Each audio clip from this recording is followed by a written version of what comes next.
Amigos bellinos, non c'è niente di peggio quando si cerca di parlare spagnolo solo aggiungendo la S alla fine di parole italiane. Ma dobbiamo abituarci, forse dobbiamo chiamare il nostro Fabio Versatile a fare le traduzioni una continuazione perché il Napoli parlerà più spagnuolo, aggiungendo le frecce tricolori, no, come si chiama? I treni, come ho messo in copertina, i treni spagnoli, perché ci siamo quasi. Poi dobbiamo salutare Simeone, le altre notizie, cominciamo.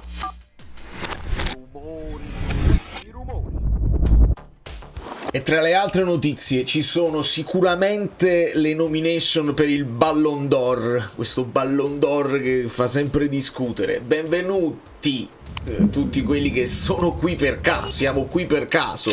E capita, però quando capiti per caso e ti iscrivi al canale, io sono l'uomo più felice del mondo e vi ringrazio e vi chiedo questa volta, i like non sono per me, è per creature. No, vorrei un record di like per Simeone.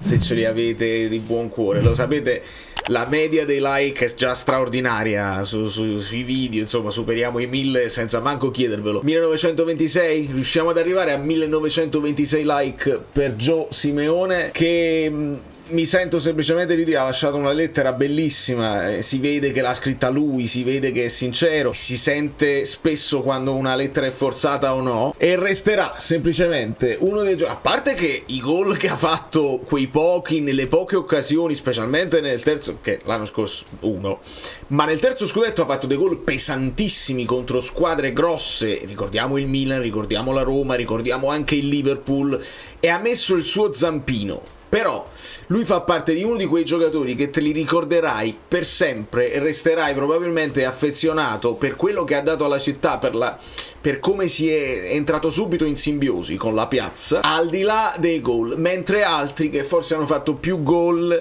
hanno avuto più possibilità, sono stati anche più importanti, non dico che verranno dimenticati, ma non saranno amati e non saranno i benvenuti a Napoli come invece lo sarà per sempre Simeone. Quindi un abbraccio gigante, lui mi lasciò pure un mi piace su un commento mio su Instagram, proprio un commento, proprio mise l'emoji del fuoco, una cosa del genere. Vi ricordate la frase? I voglio la maglia Simeone. Cioè sì, è Focvara, però perché voglio la maglia Simeone? E perché rappresenta tutta una serie di cose che vanno al di là, poi ci vuole, al di là del risultato sportivo, rappresenta tutto questo. Quindi ci tenevo a fare questa piccola introduzione perché Simeone lo merita.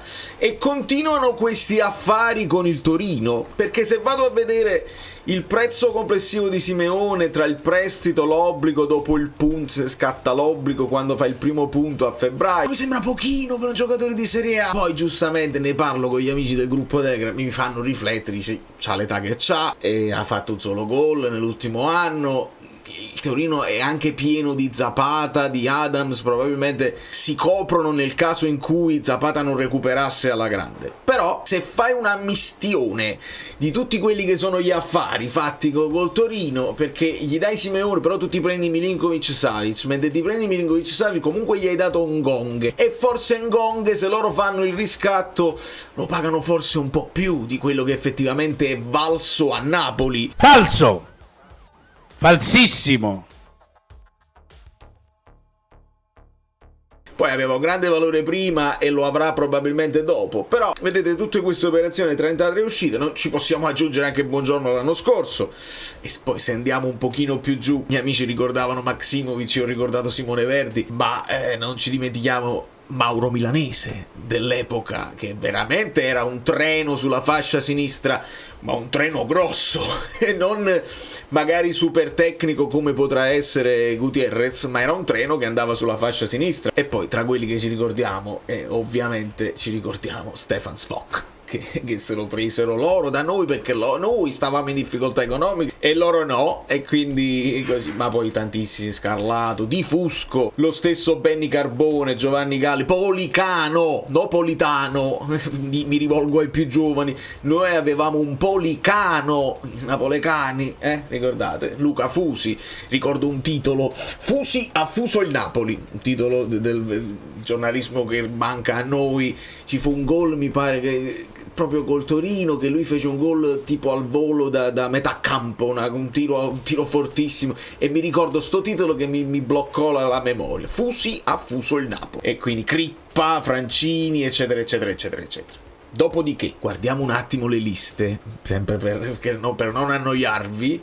La questione Zanoli ancora non è chiarissima, perché poi se vai a vedere, stavamo guardando la lista Champions del Napoli con Garcia, Zanoli, Elen List, poteva rientrare nel vivaio. Mi permettete di rimanere col dubbio? Questo è un dubbio che non riesco a risolvervi, però se arriva Kwanlu è un dubbio che non ci serve, perché secondo me non resterà a quel punto Zanoli, che puoi monetizzare col Bologna, con l'Udinese, con chi interessa, e questa resta la situazione, signori e signore, con Gutierrez che può entrare nel momento in cui esce Mazzocchi. Tra l'altro abbiamo salutato ufficialmente anche Starace. Non faccio il paragone, ma quello era un altro dubbio che avevamo. Dice l'avevano salutato, poi lui stesso aveva detto no ma io resto, poi dice no, saluto veramente, e quindi anche Starace. E ho cancellato tutte quelle trattative che poi non erano Grealish, Mitoma eccetera eccetera. Ho lasciato giusto Kevin perché è l'ultimo nome che si è rifatto, ma Romano l'ha smentito, dice che l'aveva rimbalzata di nuovo Di Marzio in caso di partenza di Raspadori, dicendo il brasiliano ha una valutazione di 35. Romano ribatte che lo Shakhtar aveva rifiutato un'offerta di 30 più bonus vicino ai 40 dal Fulham. Sono a conoscenza delle altre cose, ma non hanno tutta questa voglia di venderlo, a quanto abbiamo capito. Poi mi pare pure che Remes è infortunato, quindi noi dobbiamo fare una riflessione anche su quando Gutierrez entrerà in forma. Noi lo prenderemo, probabilmente si faranno delle visite leggere, visite mediche leggere, perché lo recupereremo al massimo della sua forma, visto l'intervento che ha avuto, penso per fine agosto, inizi settembre. Quindi questo è anche un acquisto in prospettiva che fai, non subito. Però non è che ci potremmo pigliare tutti i giocatori scassati, che non si può fare. C'era anche una foto del cane, il buon Miguel Ortega Gutierrez, inseguito da... me lo scrivete nei commenti come quiz. Questo era il ritiro contro il Girona, la famosa partita che poi... cioè avevamo lo scudetto, ma era quel ritiro là che insomma è così. E da quel ritiro là salutiamo anche ufficialmente Cagiasti, che va all'Ipswich. Secondo la Gazzetta dello Sport, più Miretti che Fabian, parla di 14 milioni più 2 di bonus.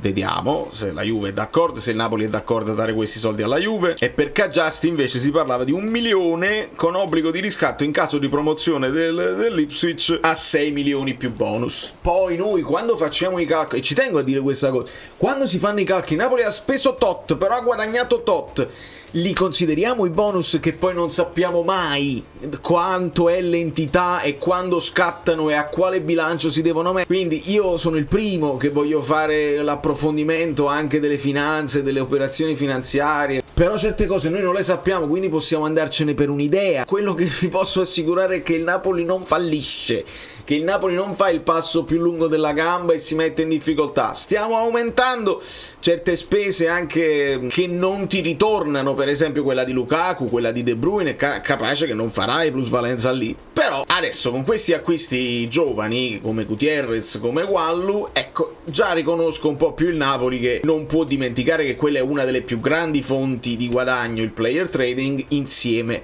a quelli che sono i diritti TV. Poi bisogna aumentare quello che è lo stadio, l'introito da stadio, ma quella è una cosa difficilissima, perché lo aumenti solamente se hai le suite, se hai gli skybox, cioè posti super VIP che tu vendi da 1.000 euro a salire, le vendi alle aziende che poi loro le danno alla gente che gli conviene per scambiarsi favori. È tutto un altro tipo di business che col calcio ci entra pochissimo, che però fa girare un sacco di soldi.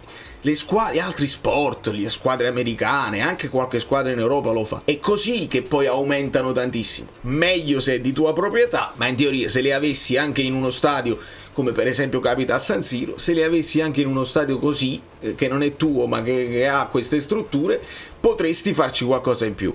Mi chiedevano anche, mo mi allargo e parlo anche di questa cosa, poi arriviamo al pallone dopo. Mi chiedevano anche un'opinione sul fatto dei 24.000 abbonati. Ho letto tifosi della Lazio che si sono non facciamo più abbonati di voi, signori, con tutto il bene, no? Ma il Napoli è volontariamente che blocca blocca, cioè quello è il tetto che ha messo. C'era molta più gente in fila che non è riuscita ad abbonarsi e noi non 24.000 è quello che abbiamo deciso, così restano un 30.000 circa che sono biglietti che puoi vendere partita dopo partita, quindi è una scelta precisa che fa il Napoli a bloccarsi a 24.000. Probabilmente saremmo arrivati forse a 30.000 di abbonamenti, perché con le vittorie, con la squadra che si fa, la curiosità sale e gli abbonati aumentano, ma non hanno voluto fare. E secondo me non è nemmeno una cattiva idea per lasciare la possibilità, guardate io come la vedo sempre dal tifoso che sta all'estero, se mi aumenti gli abbonati, quelli là fissi che stanno a Napoli, io che dall'estero voglio venirmi a vedere una partita, diminuiscono le mie possibilità, e allora tu devi aprire ai nuovi tifosi, possibilmente anche i turisti che magari si trovano a Napoli in quel determinato giorno e dici: ma sai che c'è di nuovo? Oggi invece di andare al ristorante ce ne andiamo allo stadio. Allora esiste anche questo e tu devi tenerla questa possibilità aperta. Ci si può lamentare di parecchie cose, ma non di questa, onestamente. E infine finisce giustamente nella nomination del Pallon d'Oro, il Pallon d'Oro sia Conte che McTominay, insieme ai nomi che sappiamo tutti, bene o male, se non li sapete andateveli a vedere, sono i nomi che ci aspettavamo. Grande esclusione di Simone Inzaghi, quindi interissima così, ma ne mancano parecchi dell'Inter ovviamente. È come se poi dici: ma come abbiamo battuto il Barcellona? Vabbè, ma non basta battere una grande squadra per entrare a far parte del giro del Pallone d'Oro, e invece se porti a casa i trofei, se hai un impatto devastante,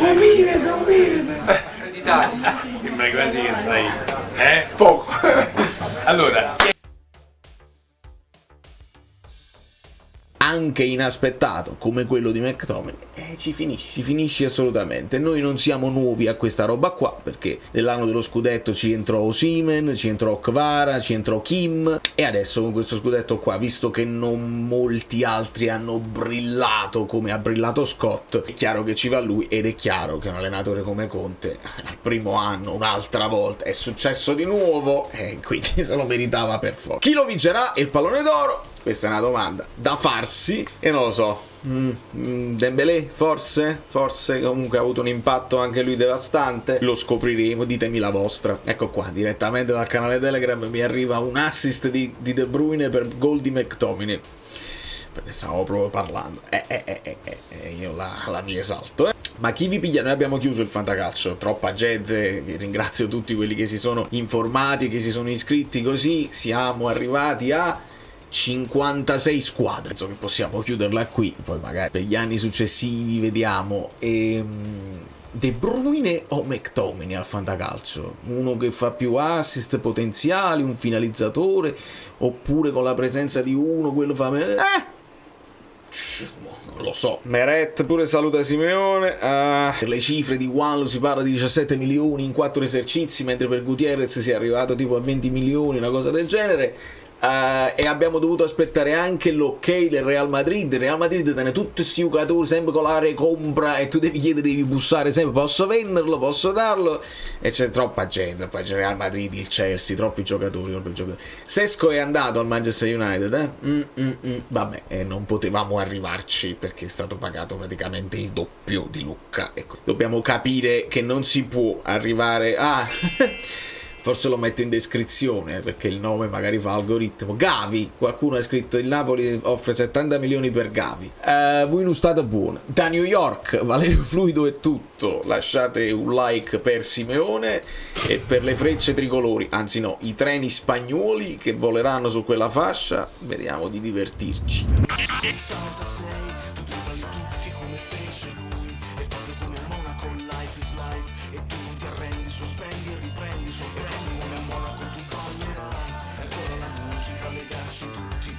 Grande mela che non dorme mai, il frutto delle scelte di una vita che racconta.